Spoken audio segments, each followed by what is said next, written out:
안녕하세요. 수험생 여러분들 시험 보느라 고생했고요. 9월 모평 핵심적인 이야기만 몇 가지 여러분에게 전달해 드리도록 하겠습니다. 우선 올해 9월 모의고사 1등급 컷은 EBS 기준입니다. 하작은 90점, 언매는 88점으로 형성이 되어 있고요. 작년과 재작년 기준으로 봤을 때 올해 수능 예상 등급 컷을 제가 물음표를 쳐놨는데 패턴을 발견할 수가 없습니다. 올해 수능 1등급 컷이 몇 점이 될지는 모르겠지만 올해 평가원의 9월 모평은 굉장히 잘 낸 시험으로 평가할 수 있습니다.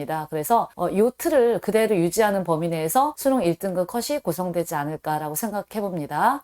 우선 공통 영역입니다. EBS 연계율이 상당히 높았죠. 연계율은 뭐 작년 비슷했다 하지만 체감 연계도는 상당히 높았을 것으로 보입니다. 45문제 중에서 직간접적으로 23문제가 연계되었으니까요. 그리고 독서 지문은 앞에 3문제 독서론을 제외하고 나머지 3지문은 모두 다 EBS 연계였습니다. EBS에서 어떤 소재를 끌어오기도 하지만 EBS의 상당히 직접 간접적인 내용들과 문제의 패턴을 그대로 따라왔습니다. 특히 사회 지문은 데이터 이동권과 법제와 이 지문은 수특에 있는 지문이고 상당 내용 부분이 일치했습니다. 기술 지문은 앞전 효과에 기반한 초정밀 저울의 작동 원리 그리고 이 원리가 적용된 기체 농도 측정 방법에 관련된 지문이었는데요. 수특의 두 지문을 변형해서 끌고 왔고 추론 문제는 좀 약화됐고 보기 적용 문제도 난도가 그렇게 높았던 문제는 아니었습니다. 아마 가장 난도가 높았던 문제는 학생들마다 조금씩 다를 수 있겠지만 인문 지문이었을 것으로 보입니다. 가나 지문으로 나뉘어 있고요. 조선의 신분제 변화 그리고 유영헌과 정약용의 신분제 개혁론에 관련된 지문이었고요. 수능 완성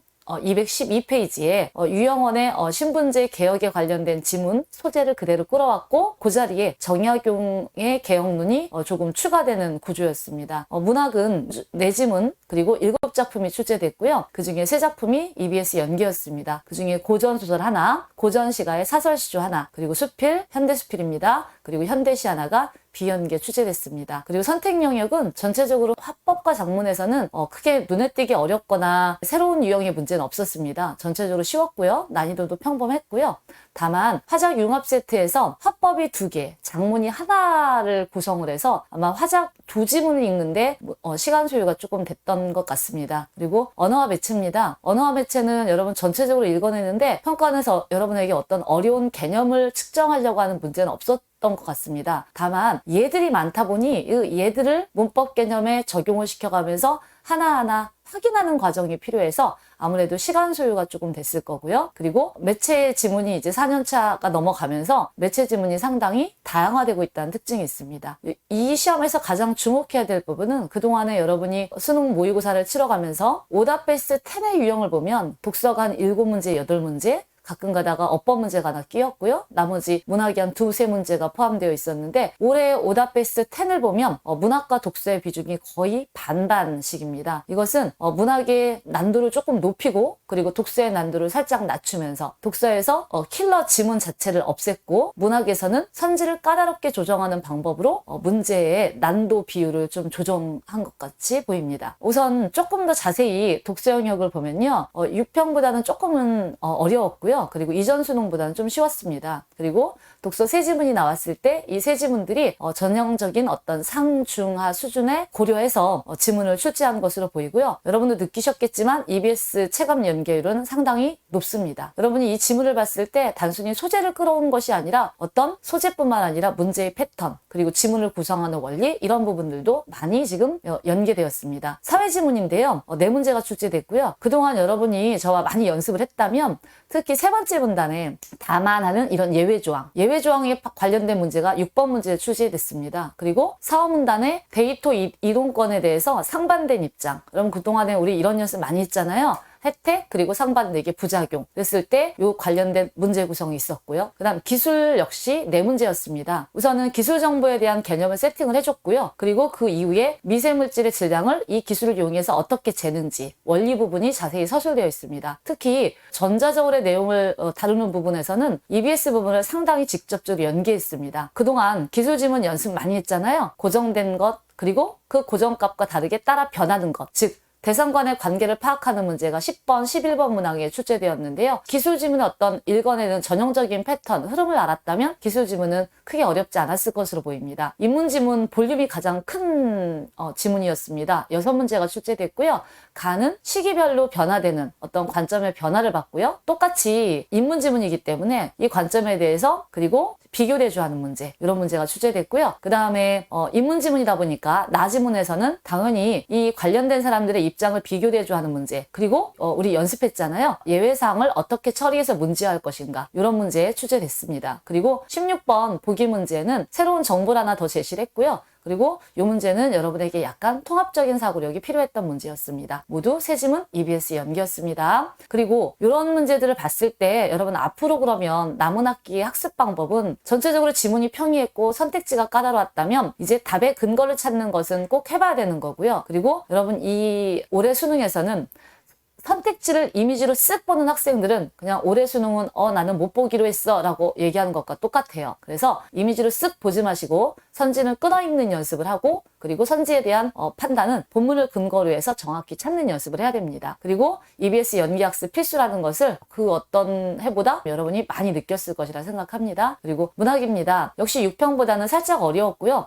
살짝이 아니라 수험생들 입장에서는 거의 독서보다 이번에는 문학이 더 어려웠다 이렇게 얘기하는 친구들이 상당히 많습니다. 우선은 고전술이 비연계됐습니다. EBS 연계가 된 이후에 고전술이 비연계된 경우는 이번에 고모가 처음인 것 같아요. 그러니 남은 기간에는 현대소설이 연계되고 이렇게 고전소설이 비연계되는 패턴을 볼 수 있겠구나라고 염두에 두고 공부하셔야 됩니다. 하지만 고전소설 자체가 비연계라 하더라도 굉장히 익숙한 작품이었습니다. 아마 학교 교육과정에서 나름대로 한 번씩은 본 작품이었고요. 그리고 어떤 고전소설의 대표성을 띈 전형적인 지문과 문제 구성이라서 크게 낯설진 않았을 것입니다. 다만 학교 교육과정에서 배웠던 고전소설에 대해서 한 번씩은 다시 훑어볼 필요성은 있다고 보입니다. 갈래복합 6문제였고요. 그리고 이 6문제 중에 가, 현대시는 연계, 그 다음에 나, 다 작품이 비연계였습니다. 하지만 나, 시가 비연계였다 하더라도 화자의 정서나 태도가 굉장히 노출이 잘 된 시여서 어렵지 않게 시 해석이 됐었을 것이라 보입니다. 다만 다의 수필, 현대수필 요 지문이 좀 까다롭다고 보입니다. 특히 26번 문항에서 나의 어떤 글쓴이의 의도를 파악하는 문제가 여러분들이 조금은 어렵다고 느꼈던 것 같습니다. 그리고 그 바로 밑에 있던 27번 문제였는데요. 보기의 어떤 문학 개념에 대한 구성이 되게 좋습니다. 어떤 문학에서 소재가 쓰였을 때 그 소재는 유사 아니면 대조의 구성을 가지고 있고, 이것을 작품의 내용과 연결해서 그 소재들이 유사인지 대조인지 판단하는 문제, 아주 좋은 문제였습니다. 그리고 현대술입니다. EBS 연계인데요. EBS 지문을 거의 복불 했다 해도 과언이 아닐 정도로 거의 그대로 갖다 지금 출제를 했습니다. 그리고 보기 문제가 있었는데요. 이 서술상 특징 문제, EBS 연계 지문에 신뢰할 수 없는 서술자라는 말을 여기 올해 고모에서는 미성숙한 서술자라는 말만 바꾸어서 어떤 서술상의 특징을 묻는 문제였습니다. 그래서 미성숙한 서술자의 말을 신뢰할 수 있는지 없는지를 판단하는 선지. 그래서 EBS 문제까지 그대로 끌어왔고요. 그리고 바로 그 위에 있었던 30번 문항은 EBS의 17페이지입니다. 수능특강 17페이지에 3번 문제, 그날을 기점으로 주인공의 심리가 어떻게 변하는지를 판단하는 문제가 있었는데, 이 문제는 그 문제의 확장형입니다. 그래서 조금 더 지문을 통해서 그날, 여기, 요즘 같이 시간 층위에 대해서 이해하는 전형적인 어떤 소설의 서사적 흐름을 이해하는 굉장히 좋은 문제였다는 판단이 듭니다. 그리고 마지막 고전 시간은 3문제가 출제됐고요. 정철의 성산별고 EBS 연계 지문이었고요.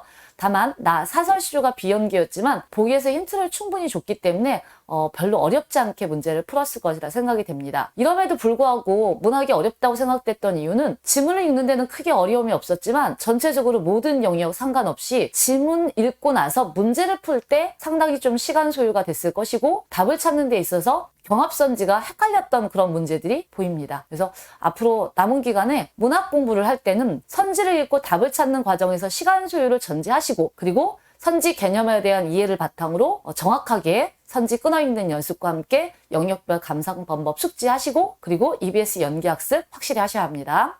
그리고 선택 영역입니다. 화법작문은 화작 융합 세트에서 화법 지문이 2개가 나왔다는 것, 그래서 시간이 소요될 수 있다는 것. 그러다 보니까 40번 문항에서는 이 모든 것들을 다 내용 독해가 아주 자세히 들어가서 문제를 풀어야 되는 문제가 어렵지는 않으나 시간이 소요돼서 학생들이 이 문제를 풀다가 일정 부분 물리적으로 시간이 흘렀다고 느끼면 굉장히 좀 긴장할 그런 문제입니다. 그리고 학생들 사이에서는 38번 문항이 의외로 난 당연히 맞았을 건데 라고 체크했는데 틀릴 문제가 38번이라고 생각이 되는데요. 오답 포인트가 상당히 지엽적이었습니다. 어떤 하나의 어구의 잘못으로 인해서 답이 만들어졌는데 이런 아주 지엽적인 어구에도 조금 더 주의를 기울일 필요가 있습니다. 언어와 매체입니다. 언어와 매체는 전반적으로 평이한 개념을 물었다고 그랬죠. 그래서 문법 개념 자체는 평이하지만 하나씩 사례를 적용하는 35번 문제, 그리고 의문의 변동 다 알고 있지만 하나하나 사례를 탐구해야 되는 37번 문제 같은 것은 일정 부분 시간이 소요되니까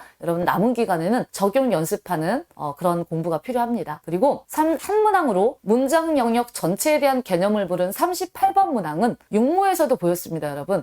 용모에서는 여러분에게 하나의 하나의 문제 안에 문장 성분도 물어보고 그 다음에 문장의 구조, 절인지 절인지 어떤 아는 문장인지 이런 걸 지금 물어보는 문제가 출제됐었는데 이렇게 한 문제 안에서 이렇게 여러 가지 지식을 종합적으로 측정하는 문제가 이번에도 38번 문항이 있었습니다. 이런 내용을 바탕으로 했을 때 선택 영역은 지문 화작입니다. 지문 유형 학습 열심히 하셔야 되고요.